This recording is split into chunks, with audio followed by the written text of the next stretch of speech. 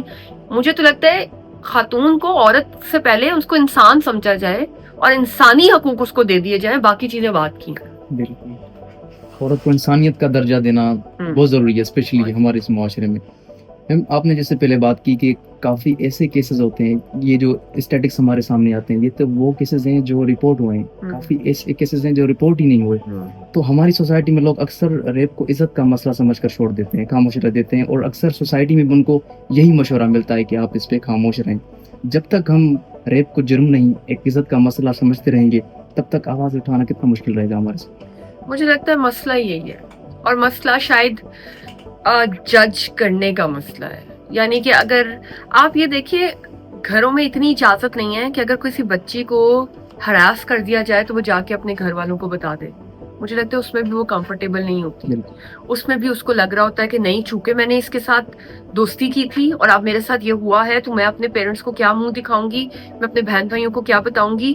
سو مجھے لگتا ہے اس ٹائم مسئلہ ہی یہ ہے کہ سوسائٹی آپ کو کیسے دیکھے گی, لوگ کیا کہیں گے, لوگ کیا کہیں گی. جنگ کے اندر ہم صدیوں کے اندر پھنسے ہوئے ہیں اور شاید ہم پھنسے رہیں گے, لیکن اب سوشل میڈیا نے کسی حد تک اس جنگ کو آسان بھی کر دیا. اگر آپ دیکھیں تو جتنے کیسز ابھی ہمارے سامنے آ رہے ہیں وہ شاید ہمارے لیے تھوڑی سی انسپائریشن ہونی چاہیے, اگر ان کا سلوشن یا ان کا جو انصاف ہے وہ اچھے طریقے سے مل جائے. میں اگر دیکھوں تو یس, نور مقدم کو انصاف تو شاید مل رہا ہے, لیکن بہت دیر سے مل رہا ہے. سیالکوٹ ریپ انسیڈنٹ والے بھی شاید پکڑے جائیں, یا پکڑے گئے بھی ہیں شاید, یا نہیں پکڑے گئے نہیں نا, کچھ پتا نہیں, ہمیں اس کے بارے میں کچھ پتا نہیں. ٹھیک ہے, سو کیا اگر اس طرح کی جو چیزیں ہیں وہ ہمارے سامنے آ جائیں اور ذرا ان کے اوپر فیصلہ جلدی ہو جائے تو شاید ہر ماں باپ اپنی بچی کے لیے جن کے ساتھ زیادتی ہو جائے شاید چپ نہ کرائیں. شاید اگر ہم ہر ایک کی بچی کو اپنی بچی سمجھیں اور ہم ہر ایک کا دکھ درد اپنا دکھ درد سمجھیں تو شاید ہم کسی کو چپ کرانا بھی نہیں چاہیں گے. ہم آج بھی اپنے بچے کو, مجھے لگتا ہے ہم اپنے بچوں کو یہ سکھاتے ہیں تمہیں ایک تھپڑ کوئی مارے نا, 2 مار کے آنا, روتے ہوئے گھر نہ آنا. تو لیکن جب ہم اس طرح کے انسیڈنٹ پہ آتے ہیں تو ہم یہ کیوں کہہ دیتے ہیں کہ خاموش ہو جاؤ, چپ ہو جاؤ, کیچڑ میں پتھر پھینکو گے تو خود ہی کیچڑ آپ کے منہ پر آئے گا, ہائے بھونکنے والے کتے کے ساتھ کو نہیں چپ کرایا جا سکتا, بلا بلا. اس طرح کی بہت ایگزامپلس بنی ہوئی ہیں جو مجھے لگتا ہے مجھے یہاں پر نہیں کوٹ کرنی چاہیے. سو اس طرح کے جب ہم سلوگنز اور سلینگس یوز کر کے اپنی بچیوں کو چپ کرا دیتے ہیں تو پھر ایشوز آتے ہیں, مگر ایشوز عزت کے نام پہ ہی آتے ہیں. تو وہ عزت کا مسئلہ کس نے بنایا؟ ہمارے معاشرے نے بنایا. ہمارے معاشرے نے ہماری عورت کو اتنی آزادی تو شاید دے دی ہے, مگر اس آزادی کے ساتھ ساتھ تحفظ نہیں دیا. مجھے لگتا ہے اس ٹائم عورتوں کا یہ مسئلہ نہیں ہے کہ ان کو ان کے حقوق کے بارے میں پتہ نہیں ہے, ان کو ان کے حقوق کے بارے میں پتہ ہے, ان کو پتہ ہے فائنینشیل انڈیپینڈنس ان کے لیے کتنی ضروری ہے, ان کو پتہ ہے ان کے پاس ہیلتھ کے کتنے ریسورسز ہونے چاہیے, ان کو پتہ ہے ان کے پاس فیئر اپرچونیٹیز ہونی چاہیے to work, to access to education, access to skills, access to work and open merit opportunities بھی موجود ہوں. یہ چیزیں آپ خواتین کو پتہ ہے, مگر اس کے ساتھ ساتھ تحفظ کے لیے ان کے لیے کیا کیا جا رہا ہے, دیٹ از مور امپورٹنٹ. اور تحفظ کے ساتھ ساتھ آپ سوسائٹی کے مائنڈ سیٹ کو کتنا ریشیپ کر رہے ہیں ٹو انڈرسٹینڈ کہ something bad happens to a woman, it is not the reason کہ وہ خاتون غلط ہے یا اس کے ساتھ کچھ ہو رہا ہے. میں تو اس کو اس طرح بھی دیکھتی ہوں کہ جو میرڈ خواتین ہیں وہ تو میرڈ ہیں, لیکن جو سنگل خواتین اچھا کام کر رہی ہیں ان کو بھی اتنا سٹگمیٹائز کر دیا جاتا ہے کہ پتہ نہیں کس کی منظور نظر کی وجہ سے وہ ایسے ہیں, کس کی کرم نوازی ہوئی ہے, کیا ہوا ہے. سو مجھے لگتا ہے اس ٹائم تو ہر اسپیکٹ کے اندر خاتون کو تحفظ دینا از مور امپورٹنٹ, چاہے وہ سائیکولوجیکلی طور پر ہے, سوشلی ہے, اکنامک ہے, پولیٹیکل ہے, سماجی, سیاسی, نفسیاتی, کسی بھی طرح سے ہے. نہ کہ ان کو ان کے حقوق کے بارے میں پتہ ہے, حقوق ان کو پتہ ہے, لیکن ان حقوق کو حاصل کرنے کے لیے ان کو جو تحفظ چاہیے وہ ان کو ملنا چاہیے, جن میں ایک سیفٹی بھی ہے, چاہے وہ سائبر سیکیورٹی ہے, چاہے وہ فزیکل سیفٹی ہے, چاہے کسی کے ساتھ کچھ ہو گیا تو اس کے بعد اس کو جسٹس دیا جائے, چاہے جو ان لا انفورسمنٹ ایجنسیز ہیں یا جو ہمارے پاس ڈپارٹمنٹس ہیں ان تک ان کی رسائی ہے, ان سے وہ اپنے جسٹس حاصل کر رہی ہیں. یہ چیزیں زیادہ امپورٹنٹ ہیں. اس پہ آواز اٹھانے کی اگر کچھ عورتیں ہمت بھی کرتی ہیں تو بعد میں یہ ہوتا ہے کہ وہ پہلے ہی سائیکولوجیکل ٹراما سے گزر رہی ہوتی ہیں, سفر کر رہی ہوتی ہیں. جب آگے 2 فنگر ٹیسٹ ہوتا ہے تو کیا آپ سمجھتی ہیں کہ یہ انصاف کے لیے کتنا ضروری ہے